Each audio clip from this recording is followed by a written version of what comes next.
2. Бүх зүйл таныг хэрхэн хүлээж авахаас хамаардаг. Асуудлыг чи яаж харж байгаагаас бүх зүйл хамаардаг гэж цэнист философч хэлснийг Маркус Аврелиус тэмдэглэлээр ишилсэн байдаг. Мэдээж энэхүү ишлэл нь шууд утгаар өвнөн биш боловч энэ аргыг өдөр тутмын амьдралдаа хэрэгжүүлж чадвал олон гайхамшигтай үр дүн гардаг гэж тэр бичжээ. Ямар ч зүйл тохиолдсон бай тэр үйл явдал биш, харин чи түүнийг яаж харж, яаж хүлээж авахаас альва үйл явдал чамайг баярлуулах, эсвэл уурлуулах хүчтэй байдаг. Чамд ямар нэг зүйл тохиолдвол түүнийг чи яаж тайлбарлахаас тухайн зүйлийн эерэг сүрэг эсэх нь хамаардаг учраас хүн дээр хүлээж аван сэтгэлээ шаналлахгүй байхад суралцж чадвал сэтгэл амар тайван байх болно. Та гадуур явж байтал гинт бороо оржээ гэд төсөөлөд үзье. Энэ үед таны хувцас шалав нороод битээ чинь наалдаж тухгүй байгааг мэдэрч ундүцэж болно. Эсвэл яг эсрэгээр нь та эрүүл саруул байж энэ мэдрэмжийг мэдэрч байгаадаа баярлж болно шүү дээ.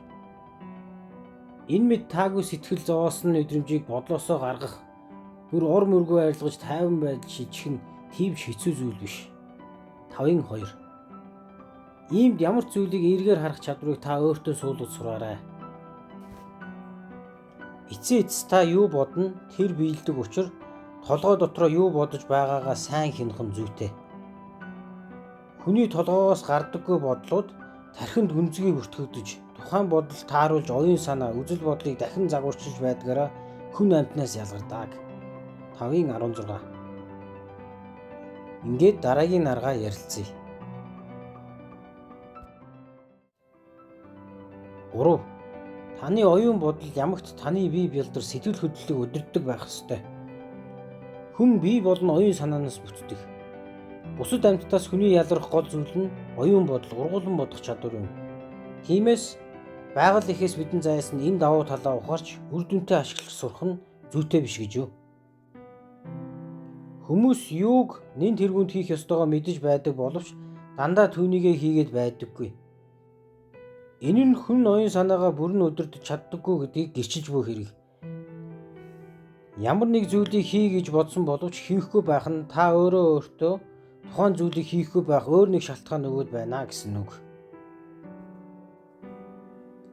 Бие өвдөх, халуурах, хоолны дуршил буурах, лазан хөдлөх зэрэг бие махбодын тавгүйрхлээс сэтгэл санаагаа ангид байлгаж сураарай.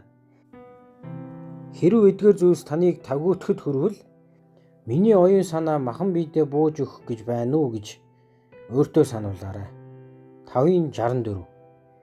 Энэ мэд мэдрэмжүүд бууж өгч сэтгэл санаагаа өөрчлөх нь өөрийн оюун санаагаа бие махбодын боол болгож буйтай агаар нэгэн бөгөөд чухам мэний үед л хүн аз жаргалгүй болдог. Эцэст төгсгөлгүй зовлонгийн уг шалтгаан нь тархиндаа тунгаан бодож сэтгэх боломж өгөөгөөс үүддэг. Үүнд эцсэж цэг тавих нь таны үүрэг болоо. 9-26.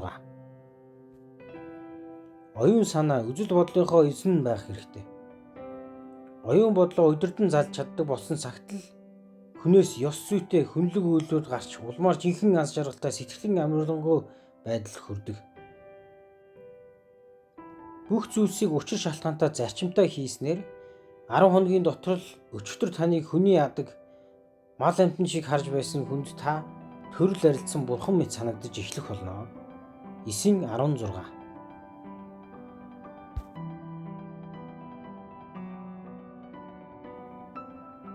4. Ямагт тунгаан бодож урдаар тооцсон үйлдэлээ ухамсартайгаар хий. Бид амьдралдаа урсгалаар өнгөрөөх нь олонтой бөгөөд хүн ихэнх зүйлсийг бодохгүйгээр дадал зуршилтай хөдөлгдөн зөнгөөрөө хийж байдаг. Үүнд ч бас эцэст авах хэрэгтэй. Өнөөдрөөс эхэлж учир шалтгаангүй, тодорхой зарчим суурьлаагүй нэг үйлдэлж бүү хий. 9-2. Тодорхой зорилгогүй, дэмий хөдөлгөөгүй, шийдэмгий тодорхой алхам хийж эхэл. Яг бусдыг ажиглаж байгаа юм шиг өөрийнхөө оюун санааг хөндлөнгөөс ажиглаарай. Алхам бүрт оюун санаагаа юунд төвлөрж байгаагаа өөрөөсөө асуу. Ямар мөн чанарыг та бусдад харуулна вэ? Та хүүхэд шиг аягилж, хагалган мутаргагч шиг загнаж, мал амьтан шиг аашилж байгаа юм шиз. Хэрв хариулт нь тийм бол яг юу таныг ингэж авирлахад хүргэв? Хийж буй үйлдэлээ хянаж, шат дараатай бодож ажилбал амьдралын олон асуудал цэгцрээд ирнэ. Бодол санаагаа эмхэлж чадахгүй бидэрхэн хүнийг аз жаргалгүй болгодог. Түүгээр зогсохгүй өөрийн дотгошоо орж өөртөөгөө хүүрнэж чаддаг байхан гадаад орчинтон болж буй түмэн зүйлээс ангижирч амар амгаланг олох боломжийг олгодог. Гэхдээ үүнийг байнга биш богино хугацаанд хийж байгаарай. 5. Өөрийгөө бусдаас тусгаарлах хэрэггүй. Хүн гэдэг нийгмийн амьтан тул хамтран ажиллаж нэг нэгнийгээ дүүргэж амьдрах зайтай төржээ. Тиймээс эргэн тойрондоо байгаа хүмүүст уураа гаргах, бусдыг үзэн ядах хэрэггүй. Бусдын амьдрал цаашлаад нийгэмдээ эерэг өөрчлөлт авч ирнэ гэсэн орлогоо бүү орхих. Хүн бүр нэг нэгнийгээ дүүргэж хамтаар ажил хүргэх жамтай гэж ойлгосон цагт та бусдад туслах нь зөвхөн зөв үйлдэлхээсээ илүү бусдад туслах нь өөртөө нь аз жаргал авчирж байгаа үндэс гэдгийг ойлгох болно. Бусдад туслах нь тэдэнд баяр баясгалан бэлгэлж буй хэрэг гэж боддог бол таны тус яг үнэндээ хэнд хүрч байгааг мөрөн дүүрэн ойлгоогүй л байна гэсэн үг юм аа. Бусдад туслах нь зөвхөн тэдэнд хэрэгтэйгээр зогсохгүй та өөрөө өөртөө ч тусаж байгаа хэрэг. 7-гийн 13. Бусдыг алдаа оноотой нь хайрлаж хөндлөж сур. Тэгж сурахын тулд тэд ч гэсэн тантай адил алдаа гаргадаг энгийн л нэг хүн гэдгийг санах хэрэгтэй. Бусад хүмүүс ч гэсэн тантай адил нэг өдөр ин хорвоог орхих нь гарцаагүй бөгөөд амьдрал гэдэг энэ бартаат аялалд бид бүгд нэг завь дээр суусан болохыг ойлго. Бусдыг чамаас ялгаагүй л хүн учраас санамсаргүйгээр буруу зүйл хийж орхидог. Өөрөө хүсээгүй ч зарим зүйлсийг хийхээс өөр аргагүй байдалд ордог болохыг ухаар. Тэгээд ч та хоёр төлөвлөгөө хорвоог орхиж одно гэдгийг мэдвэл бусдыг алдаа оноотой нь хайрлаж сурна. Хэн нэгэн буруу зүйл хийсэн байсан ч танд тэр төдийлөн буруу зүйл хийгээгүй буюу таны аливааг хэрхэн хүлээж авах бодол сонголтод нь нөлөөлж чадахгүй шүү дээ. 7-гийн 22. Үүнийг сурах өөр нэг аргыг Маркус Аврелиус санал болгосон ба тэр нь өөрийн эргэн тойронд байгаа хүмүүсийнхээ сайн сайхан чанарыг үнэлж бодох юм. Бид бүгд л өөр өөр чадвар авьяастай ба тэдний сайн талуудыг өөртөө сануулж байх нь тэдний талаар бодох төсөөллөгт нь эерэг болгодог.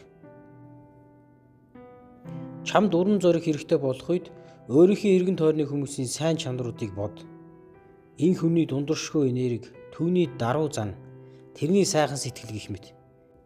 Тэднийхээ эдгээр чанаруудыг дотроо хадгалж хэрэгтэй үед өөртөө сануулахад бэлэн байлгаарай. 6-гийн 48.